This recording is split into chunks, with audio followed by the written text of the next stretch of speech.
ഇന്നത്തെ കാലത്ത് കുട്ടികൾ ഫുൾ ടൈം മൊബൈൽ ഫോണിൽ ഗെയിം കളിച്ചിരിക്കുന്നു എന്നാണല്ലോ പരാതി. പിള്ളേര് പഠിക്കുന്നില്ല, എഴുതുന്നില്ല, വായിക്കുന്നില്ല എന്ന് പരാതി പറയാത്ത രക്ഷിതാക്കൾ കുറവാണ്. ഈ സമയത്താണ് വിദ്യാഭ്യാസത്തിന്റെ ഗെയിമിഫിക്കേഷന്റെ പ്രാധാന്യം ഉയർന്നു വരുന്നത്. ശരിക്കും എന്താണ് ഗെയിമിഫിക്കേഷൻ ഇൻ എഡ്യൂക്കേഷൻ? അല്ലെങ്കിലേ പിള്ളേര് പഠിക്കുന്നില്ല, പിന്നല്ലേ ഇനി ഗെയിം കളിച്ച് പഠിക്കുന്നത്?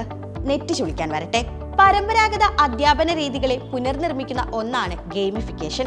ലോകമെമ്പാടുമുള്ള അധ്യാപകർ ഗെയിം അധിഷ്ഠിതമായി പഠനം കൈകാര്യം ചെയ്യുന്ന രീതിയാണ് ഗെയിമിഫിക്കേഷൻ ഇൻ എഡ്യൂക്കേഷൻ. ഇത്തരമൊരു പഠന രീതിയിലൂടെ വിദ്യാർത്ഥികൾക്ക് പഠനം കൂടുതൽ രസകരവും ഉല്ലാസകരവുമാക്കാം.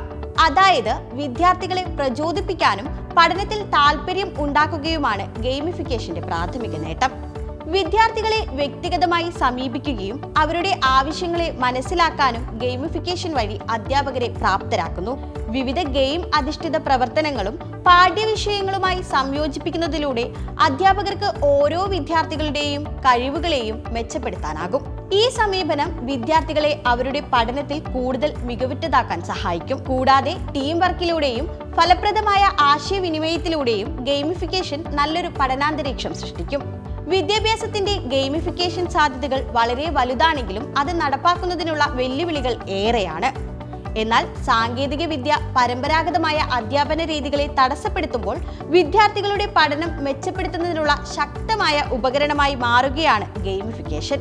ഒരു ഡിജിറ്റൽ യുഗത്തിലേക്ക് കുതിച്ചുയരുന്ന ഇന്ത്യ മഹാരാജ്യത്തിന്റെ വിദ്യാഭ്യാസ മേഖലയെ മികവുറ്റതാക്കുന്നതിലും വിദ്യാർത്ഥികളുടെ കഴിവുകൾ വികസിപ്പിക്കുന്നതിനും നിർണായക പങ്ക് വഹിക്കുന്ന ഒന്നായി ഗെയിമിഫിക്കേഷൻ മാറും എന്ന കാര്യം നിസ്സംശയം പറയാം.